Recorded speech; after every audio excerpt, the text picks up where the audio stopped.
प्यारे बच्चों, very good morning. आज हम हॉर्नबिल टेक्स्ट बुक की जो पोएम है आपकी पोएम नंबर 3 उसको आज पढ़ेंगे और इसका नाम है the voice of rain, the voice of the rain. ये लिखी गई है वाल्ट व्हिटमैन के द्वारा।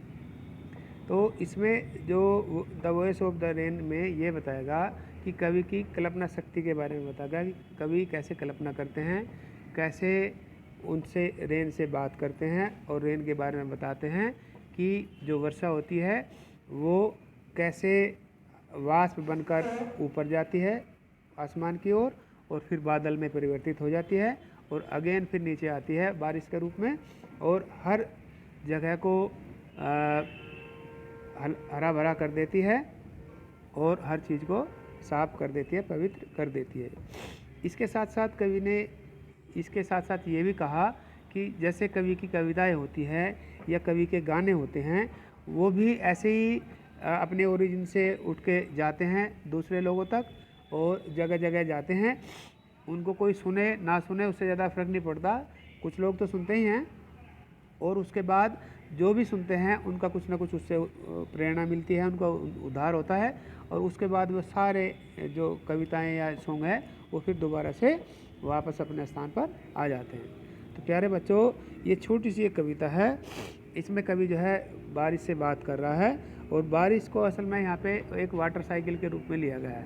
वाटर साइकिल क्या होती है?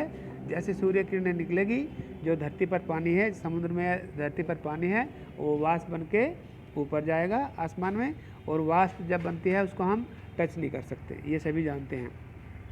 और ये चीज़ इटरनल है, ये मतलब लगातार होने वाली प्रोसेस है, ये कभी रुकने वाली प्रोसेस नहीं है।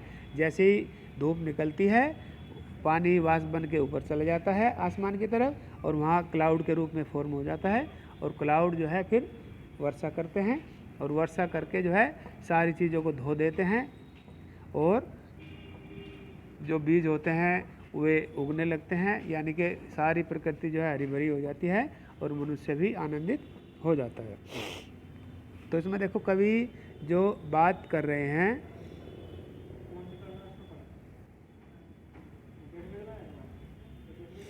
कवि बात कर रहे हैं तो क्या कह रहे हैं? And who art thou said I to the soft falling shower. Soft falling shower का मतलब है धीरे धीरे गिरने वाली बूंदें। सैड आई, कवि कह रहे हैं कि मैंने वर्षा से कहा, जो धीरे धीरे गिर रही थी वर्षा की बूंदें, उनसे कहा कि हु आर्ट, आर्ट का मतलब यहाँ आर से है, दाऊ का मतलब यू है, हु आर यू, कि आप कौन हैं। कवि कह रहे हैं कि मैंने गिरती हुई बौछारों से पूछा, वर्षा की बूंदों से पूछा कि आप कौन हैं। आगे क्या लिखा? Which gave an answer, which gave me an answer. जो बीच में जो वर्ड है 2-3 बाद में पढ़ेंगे। Which gave me an answer, जिसने मुझे एक उत्तर दिया। एज हियर ट्रांसलेटेड, जो यहाँ पे नीचे ट्रांसलेट अनुवादित किया गया है।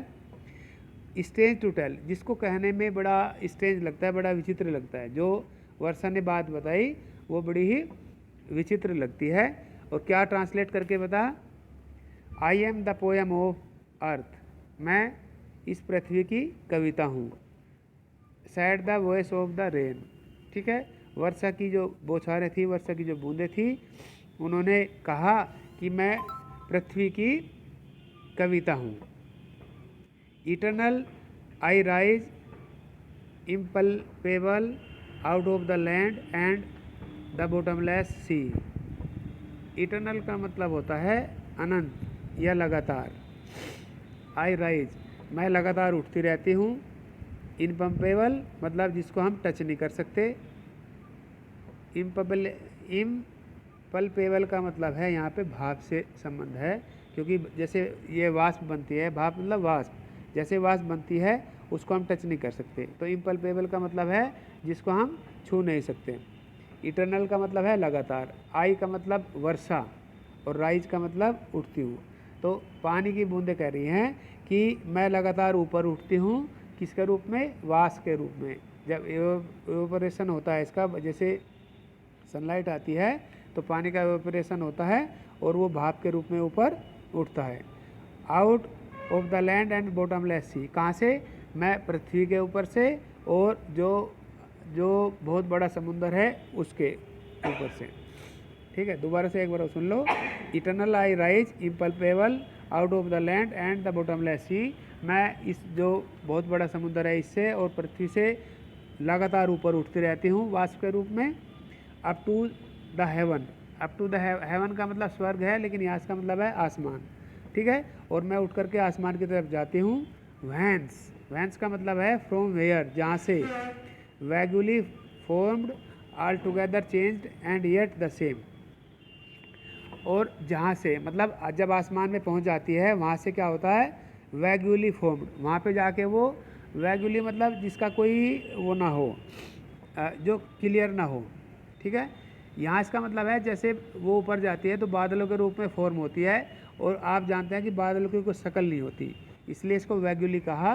क्योंकि बादल कोई किसी रूप में बन रहा है, कोई किसी रूप में बन रहा है, तो वो बिल्कुल क्लियर नहीं होता, इसीलिए इसको बताया गया है ऑल टुगेदर, मैंने कुल मिलाकर।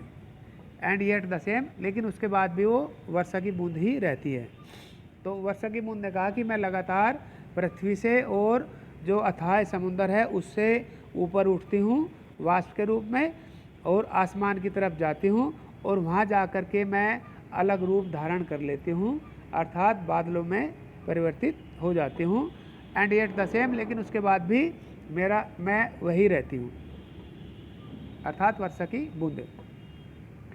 आगे क्या लिखा है, I descend to lave the drought, I descend to lave the droughts at me's dust layers of the globe, and all that in them without me were seeds only latent unborn। ये यहाँ तक देखो क्या लिखा, आई descend, मैं नीचे आती हूँ। जैसे वो आसमान में चली गई बूंदें, पहले वाष्प बनी फिर क्लाउड बन गई, तो आई डिसेंड, डिसेंड का मतलब होता है नीचे आना, नीचे उतरना। टू लेव, टू लेव का मतलब है धोने के लिए, पवित्र करने के लिए। किसको, द ड्रोट्स, जो वहाँ पे सूखी चीज़ें हैं। ठीक है, बिना बारिश के सब चीज़ सूख जाती हैं, तो जो वहाँ सूखा जगह है उसको धोने के लिए, एटमीज छोटे छोटे कणों को धोने के लिए, dust layer of the globe, और जो पृथ्वी है, ग्लोब का मतलब पृथ्वी पर जो धूल के जो लेयर है उसको धोने के लिए, इन सब चीज़ों को धोने के लिए वो पृथ्वी पर आती है। And all that in them, और उसमें जो है विदाउट मी वर सीड्स ओनली, और जो पृथ्वी के ऊपर जो भी चीज़ हैं वो सभी मेरे बिना क्या रहते हैं, केवल सीड ही रहते हैं। सीड मतलब जैसे आप ज़मीन में अगर बीज डालेंगे, अगर बारिश नहीं होगी तो वो क्या बने रहेंगे, केवल सीड ही बने रहेंगे, वो पौधे या पुष्प बन के, ठीक है, ये बन के नहीं निकलेंगे। तो वहाँ कहने का, कवि का कहने का तात्पर्य ये है कि जो वर्षा की बूंद है जब ऊपर से नीचे आती है वो सबको धो देती है। ठीक है, डस्ट पार्टिकल को भी धो देती है, और जो मेरे बिना, विदाउट मी माने मेरे बिना, वर्षा के बिना जो केवल सीढ़ी रहते हैं, लेटेंट वो गुप्त रहते हैं, छुपे रहते हैं, अनबोर्न बिना उपजे रहते हैं। ठीक है, तो वर्षा की बूंद ये कह रही है, या बूंद ये कह रही है कि मेरे बिना जो है सीड केवल सीड ही रह जाएंगे, वे गुप्त रहेंगे, यानी कि ज़मीन के अंदर धसे रहेंगे, बाहर निकल के वो पौधे के रूप में नहीं आएंगे, और अनबोर्न रहेंगे और उपजेंगे नहीं। आगे क्या बताया, and make pure and beautified, और उसके बाद जैसे वो नीचे गिरती है ज़मीन पर, वो सभी चीज़ को प्योर कर देती है, पवित्र कर देती है, एंड ब्यूटिफाइड इट, और उसको सुंदर बना देती है। जैसे बूंदें नीचे गिरेंगी, बीज अंकुरित होंगे, उसके पौधे बनेंगे, और वो सब चीज़ें कैसे लगेंगी, सुंदर लगेगी। तो हर जगह सुंदरता फैला देती है वर्षा की बूंदें, जब नीचे गिरती है सब चीज़ें पैदा होती हैं और वो सब सुंदर लगने लगती है। आगे क्या लिखा है, यही पोयम है, इसमें ब्रैकेट में लिखा है, for song issuing from its birth place after fulfilment wandering raked और अनरैकेड ड्यूली विद लव रिटर्न। अब कवि ने इसके साथ इसको किससे जोड़ा है, इसको एक कविता से या गीत से जोड़ा है। जो गीत होते हैं अपने बर्थ प्लेस से, अपने ओरिजिन से निकल के जाते हैं, जैसे वर्षा की बूंद अपने ओरिजिन से निकल के जाती है। ओरिजिन क्या है, पृथ्वी है और सागर है, समुद्र है।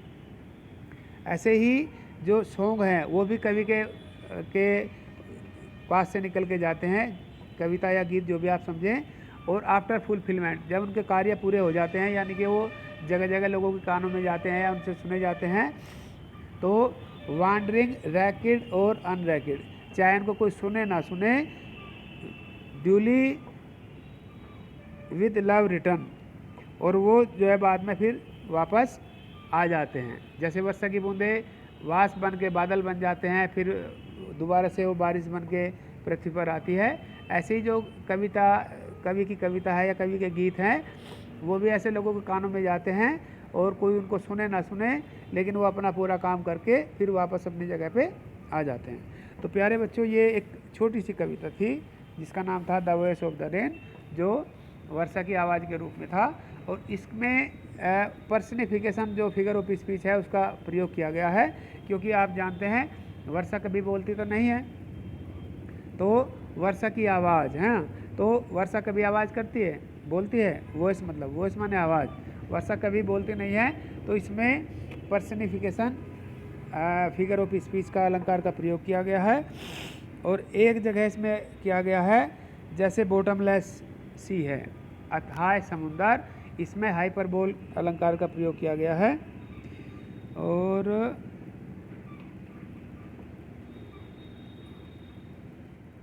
और कुछ होगा तो बाद में बताएंगे।